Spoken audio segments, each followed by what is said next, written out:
Over the weekend, a Hearthstone player made international headlines for protesting the Chinese government during a tournament stream.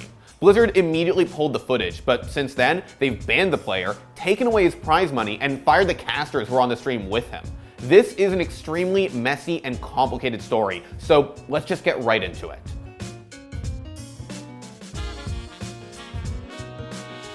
Alright, I promise that I'm going to get to Hearthstone and Blizzard and esports in just a minute, but first I have to explain what's going on between China and Hong Kong right now. Hong Kong isn't like every other part of China. It's what's called a special administrative region, which means it has its own laws, its own government, and perhaps most importantly, no extradition treaty with the rest of China. What that means is that if a person who resides in Hong Kong commits a crime in China or against China, they can't be sent to China for punishment once they're back in Hong Kong. That's a pretty bare bones explanation of extradition treaties, but I think it's all we're gonna need for our purposes right now. Anyway, a few months ago, Hong Kong's government started considering a new extradition bill, one that would allow the chief executive, that's the head of state of Hong Kong, to extradite anyone who was in Hong Kong to anywhere that Hong Kong didn't have an extradition treaty with, including China.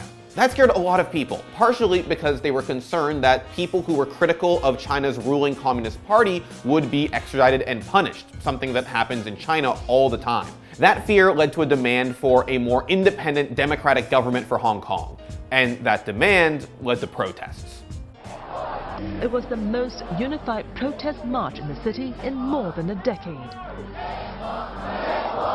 Some 2 million protesters took to the streets on June 16, calling on Mrs. Carrie Lam to withdraw the bill.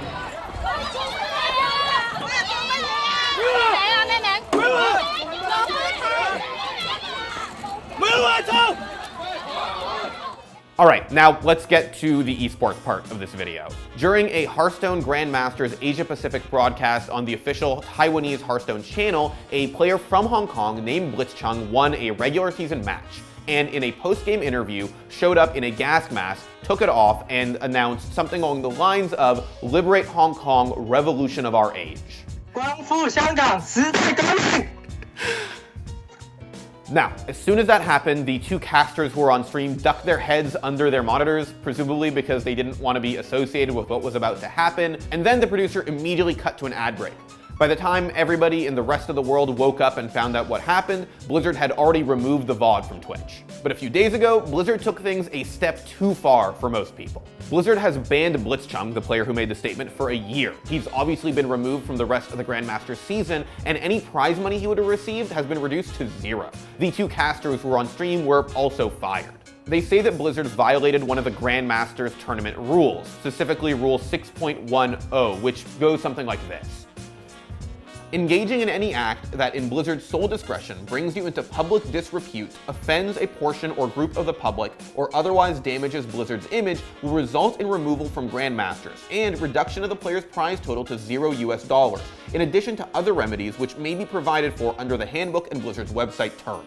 So to put that into English, Blizzard has decided that Blitzchung's statements offended a portion of the public, specifically the portion that isn't a big fan of the Hong Kong protests. Blizzard also had this to say in their statement. We'd like to re-emphasize tournament and player conduct within the Hearthstone esports community from both players and talent.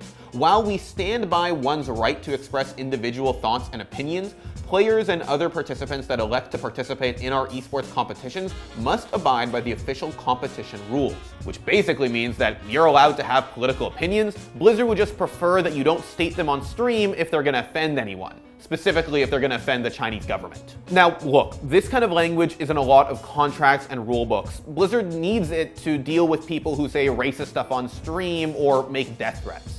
The issue is the way that Blizzard is choosing to enforce that rule in this particular circumstance. Their statement says that they stand by people expressing political opinions. And, well, that's exactly what Blitzchung did, but he got banned.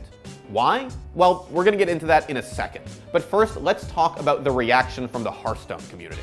When the announcement happened, the front page of the Hearthstone subreddit was basically entirely just people saying they wanted refunds or were quitting the game because of Blizzard's decision. The Blizzard subreddit was also locked by moderators shortly after the announcement, presumably because of the controversy as well. Meanwhile, even people within Blizzard are pretty upset. The Overwatch community is trying to turn Mei into a mascot for the Hong Kong protests, and even collegiate Hearthstone players are firing back, calling for a boycott of Blizzard. It's game over. that it is. The suspense won't last any longer. They do draw the second divine spirit. As for the wider esports community, well, it's all anyone can talk about. This has become an enormous international story. It's made headlines all over the world. It's pretty much the biggest story in gaming right now because, well, people think that Blizzard messed up. And some are speculating why this may have happened, and a lot of them are pointing fingers to Blizzard's ties to Chinese companies.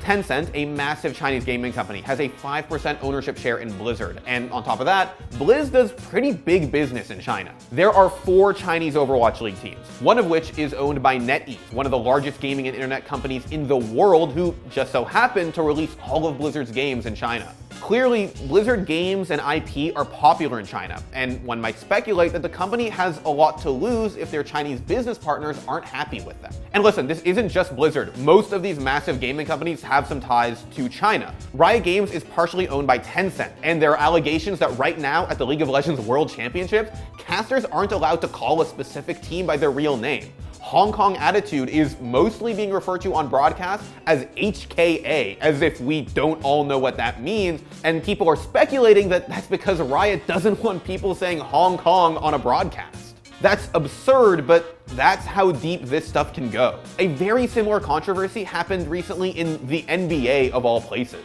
The general manager of the Houston Rockets tweeted support for the Hong Kong protests, and though he deleted it and apologized, it still led to a lot of Chinese businesses, including Tencent, and the Chinese consulate in Houston pulling support from the Rockets and the NBA at large in some cases. The state-run TV network that airs NBA games in China announced that they were no longer going to broadcast the preseason games that were being played in China. On top of that, they said that they were going to take a second look at any future business deals with the NBA. It's not that dissimilar of a story, but the big difference is that the commissioner of the NBA stated his support for people expressing their political opinions, while Blizzard cracked down on it. So hopefully now you understand why people on the internet can't stop talking about this story. It's basically just another part of a massive geopolitical story, but for our purposes, it all comes down to one player's political opinion, conflicting business interests, and Blizzard's decision to swing the ban hammer. I think this is something of a watershed moment for esports. As far as I know, it's the first time a player has publicly stated such a distinctly political opinion and been slapped down for it by a publisher. Whether you agree with him or not, this kind of censorship could become more common in the future, and that's a really difficult pill to swallow.